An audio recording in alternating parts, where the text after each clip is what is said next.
అని చెప్పి ఫస్ట్ చంద్రబాబు నాయుడు ఆలోచన చేయాలి. ఒకవైపున వైఎస్ఆర్ కాంగ్రెస్ పార్టీ ప్రజల్లో వ్యతిరేకత వల్ల ఓడిపోలేదు, ప్రజలకు మంచి చేసి ప్రజలకు మంచి చేసి వైఎస్ఆర్ కాంగ్రెస్ పార్టీ ఓడిపోయింది. ఎందుకు ఓడిపోయింది అని అంటే చంద్రబాబు నాయుడు చేసిన మోసపూరిత హామీలకు ప్రజలు కాస్తో కూస్తో కొద్దిగా ఇదే ఆ 10% కాస్త అటువైపున షిఫ్ట్ అయ్యి చంద్రబాబు నాయుడు గారు అధికారంలోకి వచ్చిన పరిస్థితులు.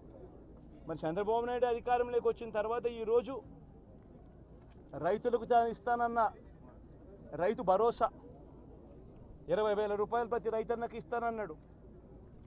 వ్యవసాయం స్టార్ట్ అయింది, ఖరీఫ్ మొదలైంది, పంటలు వేగంగా వేస్తూ ఉన్నారు రైతన్నలు.